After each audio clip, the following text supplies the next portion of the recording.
മത്തായി എഴുതിയ സുവിശേഷം 18-ാം അധ്യായം. ആ നാഴികയിൽ ശിഷ്യന്മാർ യേശുവിൻ്റെ അടുക്കൽ വന്ന്, സ്വർഗരാജ്യത്തിൽ ഏറ്റവും വലിയവനാര് എന്ന് ചോദിച്ചു.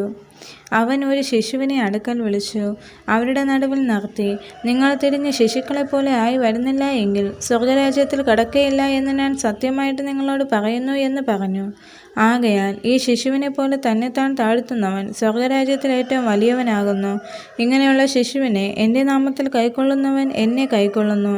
എന്നിൽ വിശ്വസിക്കുന്ന ഈ ചെറിയവരിൽ ഒരുത്തന് ആരെങ്കിലും ഇടർച്ച വരുത്തിയാലോ, അവൻ്റെ കഴുത്തിൽ വലിയൊരു തിരിക്കല്ല് കെട്ടി അവനെ സമുദ്രത്തിൻ്റെ ആഴത്തിൽ താഴ്ത്തിക്കളയുന്നത് അവന് നന്ന്.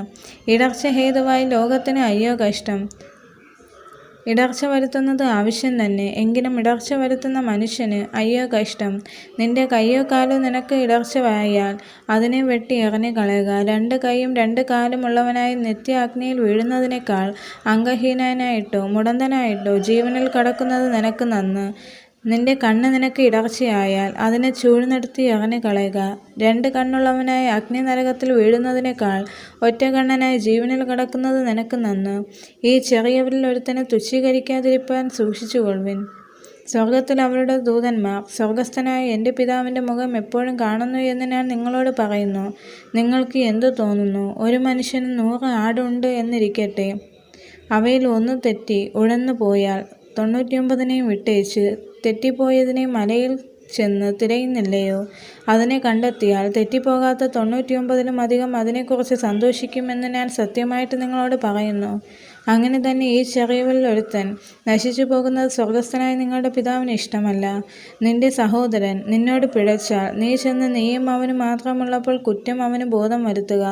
അവൻ നിന്റെ വാക്ക് കേട്ടാൽ നീ സഹോദരനെ നേടി.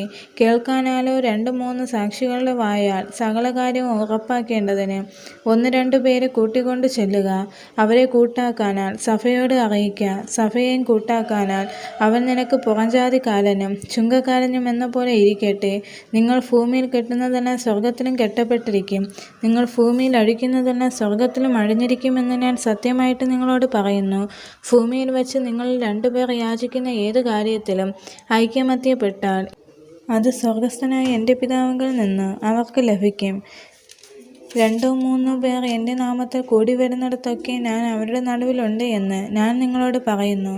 അപ്പോൾ പത്രോസ് അവൻ്റെ അടുക്കൽ വന്നു, കർത്താവേ, സഹോദരൻ എത്ര വട്ടം എന്നോട് പിഴച്ചാൽ ഞാൻ ക്ഷമിക്കണം?